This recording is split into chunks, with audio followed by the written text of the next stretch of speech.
So now we move on to psychodynamic approach. Now I know there are a number of people who have not studied psychology in class 11, and they should know what is the psychodynamic approach to personality. So for that you have to understand what is the psychodynamic approach of Sigmund Freud. Okay? So the psychodynamic approach was given by the father of psychology, which is Sigmund Freud. Okay? So he was a physician, all right, and he had his own clinical practice, fine. Now, early in his career, he has used hypnosis to treat his patients who had physical and emotional problems. And you know what he realized? He realized that most of his patients just needed to talk. They just maybe needed to vent out, isn't it? See guys, you know, sometimes it's very important that you talk. Kabhi kabhi aadhi cheeze, you know, some of the problems are solved just by talking, just by venting things out. I'm sure there are situations where you don't need a solution, where you just need someone to hear you out, right? So just hear me out, don't offer me solutions, don't shut me out, just hear me out, right? So that is what Freud also realized, that most people just needed someone to hear them, okay? Now, Freud has used free association, fine, and dream analysis and analysis of errors to understand the internal functioning of the mind. Okay, let me explain what this is. So, Freud uses 3 methods to understand what is actually going on in our mind, or to understand what is going on in the unconscious part of our mind. Okay, what are these 3 methods? So he has used free association. What is free association? So free association is a method in which the person will openly share their thoughts. Okay, so I'm sitting here, you are sitting in front of me, and you tell me that, you know, just go on saying whatever is coming to your mind. There has to be no filter over here. Okay, doesn't matter what you feel, what I feel, what people around me feel. No, it doesn't matter. Just say things out loud. Okay, so suppose if I'm sitting here and I'm talking to you, and if I have to use free association, I will say, badi neend aa rahi hai yaar, bahut neend aa rahi hai, I am so tired, I just want to go back home, maybe sleep for a while. I'm hungry also a little bit. Maybe I want something to eat. I want something nice to eat. That is maybe what is going on in my mind. Fine. This is free association. I don't think. I am not thinking. I am not filtering. I am not stopping myself. I'm just saying things out loud. Okay. So, and you know, sometimes people do say certain things out loud, which will actually give you an insight into their unconscious, right? So, so suppose if I say, like, I'm saying things out loud, and if I say, I'm really scared of a man's touch. Why? Why are we scared? Why are you scared of a man's touch? Is it because of something which happened in your childhood? So it gives you an insight into what the person is going through. Maybe that person will not share, isn't it? So that is what we are talking about. Okay, that's your free association. Then we have something called dream analysis. See guys, dreams are considered as a gateway to your unconscious. Fine. Why? See, when you're sleeping, okay, your body is in a very relaxed position. Fine. Your conscious mind is completely shut. What gets active is your unconscious mind. I will tell you what it is. Fine. What gets active is your unconscious mind. Okay. An unconscious mind is, dreams are actually a way of getting to know what is there in your unconscious. Okay. You know, sometimes you can have very weird dreams, isn't it? And then you get up and then you think, why did I even dream this? And sometimes you can be ashamed of those dreams, isn't it? You can be really ashamed of those dreams. That why did I see that dream? That is not me. That is not who I am as a person. Why am I seeing such dreams? Okay. Because that is something which is there in your unconscious. Fine. And when you are sleeping, it is your unconscious which actually becomes active. Okay? So that is why dreams are a very good way to analyze what the person is going through, particularly in their unconscious. Okay? Then you have analysis of errors. Okay. I don't know how many of you have seen Zindagi Na Milegi Dobara, but towards the end of the movie, there's a game which they play, right? That I will say a word and you say whatever word comes to your mind in 1 second. Okay? And if you delay, that means you are thinking on that lines. Okay? You are thinking on those lines. So suppose I say a few words and towards the end I say father, and you like shut down for a bit, you think, you start thinking, what should I say on father, isn't it? So if that happens, that means your problem is somewhere around your father maybe, or your problem is somewhere your father maybe. Okay? So that is what analysis of errors is. Fine. You know, when we are saying things and when we pause, sometimes we stop, sometimes we try to choose a better word to say things. That is analysis of error. We don't want that, right? We don't want that error. We want free flow of things. Okay?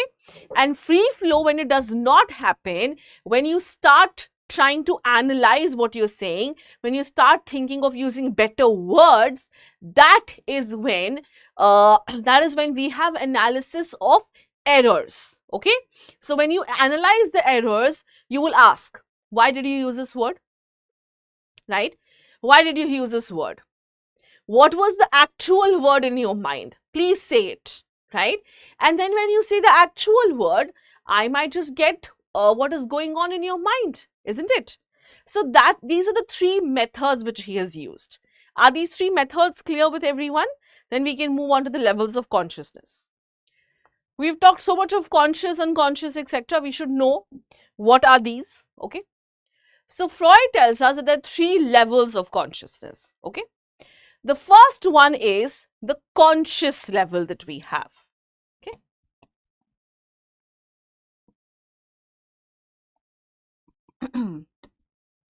What is conscious? Sorry.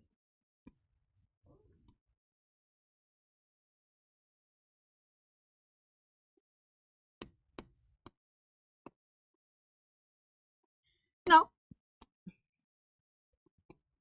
so conscious is basically that part of your mind which is those thoughts, feelings and actions about which we are completely aware. Okay? So, what does it have? Those thoughts, feelings and action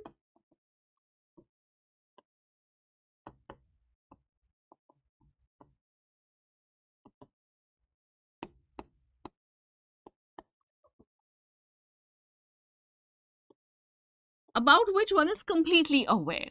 Okay? So guys, you guys are studying right now. Okay? So whatever I'm teaching you, that is part of your conscious mind, because you're completely aware of whatever I'm teaching you. You're paying attention, you are learning, perceiving, understanding, you're asking me questions, you're asking doubts, isn't it? That's part of your conscious mind, like the topmost level, because you're completely aware about it. Fine? Now, the second level is the pre-conscious level. Okay? What is the second level?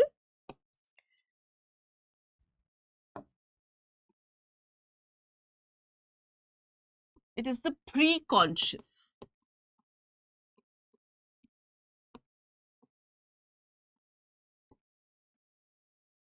Pre-conscious is which level? It basically contains those mental activities about which we become aware only if we closely attend to it. Okay? So,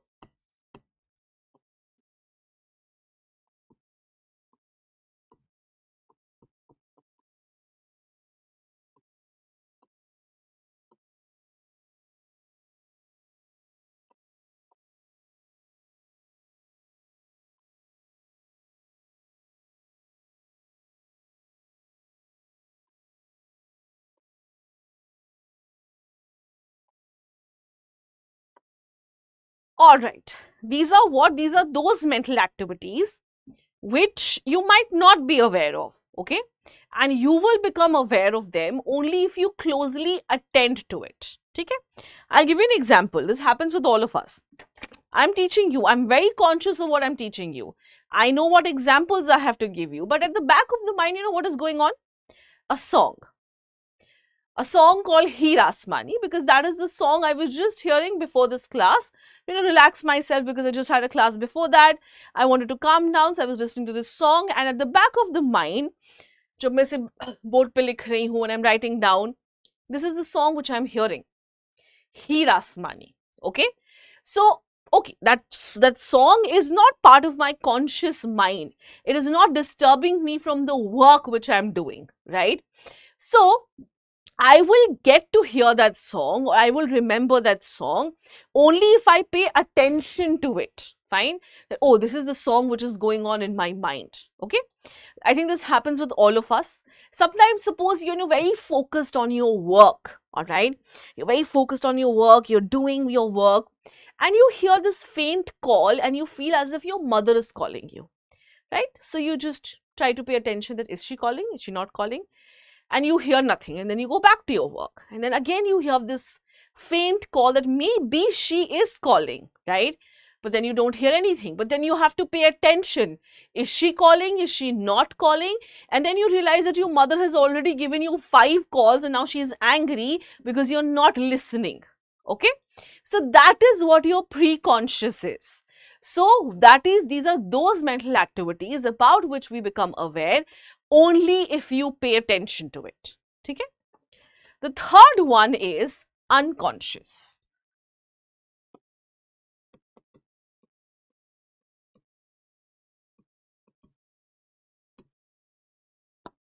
So, those mental activities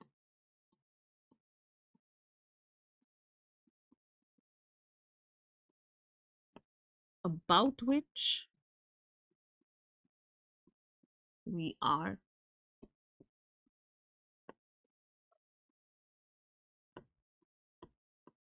completely unaware. Okay? So, these are those mental activities about which we don't know anything. We get to see these things only in our dreams. And then we wake up and then we think, oh my God, what have I seen? Why have I seen this? Is this the kind of person I am? Sometimes it will make you question, isn't it? So that is what unconscious is. Unconscious is that part of your brain about which you are not aware. Okay? Now, Freud has given us an explanation of unconscious. Let me explain what this is. Okay? So now, we have time. So, Freud tells us that unconscious is a reservoir, fine, of instinctive and animal drives. Okay? It is a reservoir of our sexual desires. Okay? This is according to Freud. It is a reservoir of our sexual drive. Now, this is something which you cannot express in a healthy manner in the society, and hence we repress it. I'll give you an example of this. I just want to ask you all, are you all aware of the Nirbhaya case? So, are you all aware of the Nirbhaya case? I'm sure you are, right?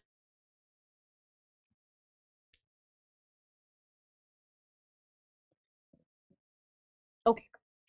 So, guys, in that case, you must have noticed one thing, that the worst of the things, like, inserting rods and, pulling out intestines, etc., it was done by a person who was not even an adult.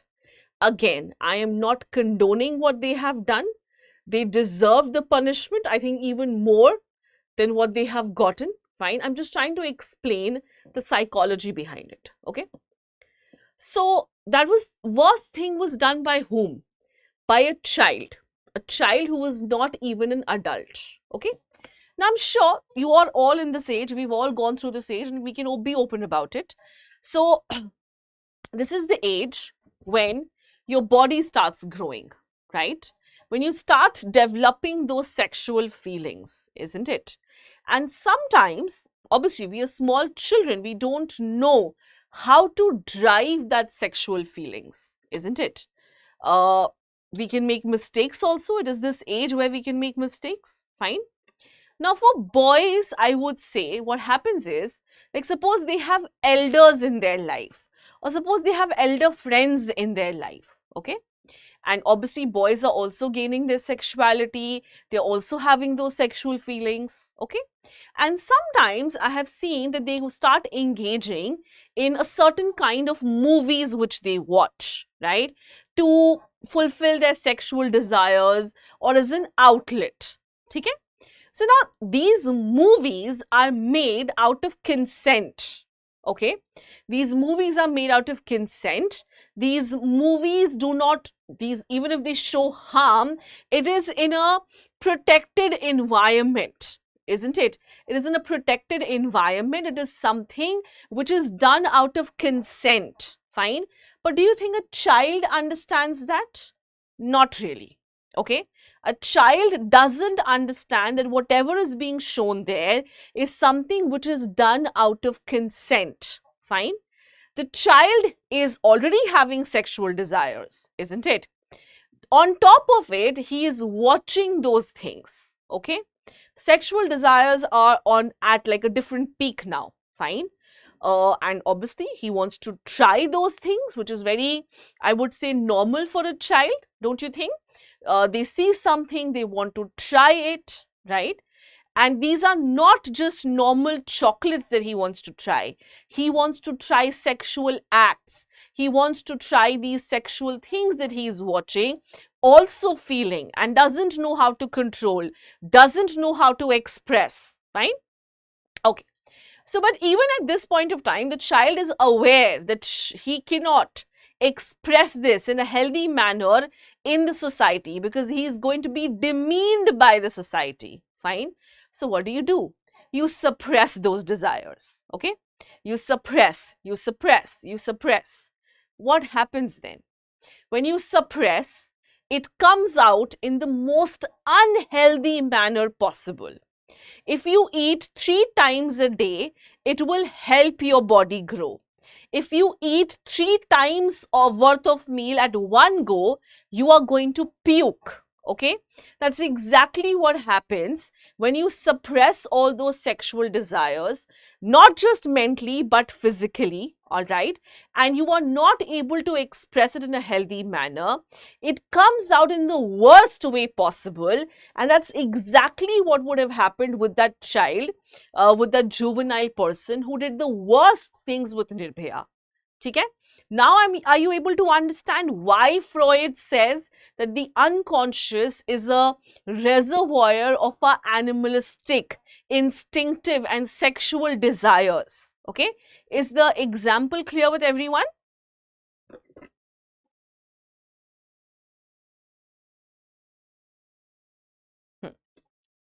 So, when we have unsuccessful resolution of these conflicts, which is there in our unconscious, it can result in abnormal behavior. The behavior which we have seen with Nirbhaya happening, isn't it? So, that is what Freud explains us. Is this clear with everyone? Please let me know.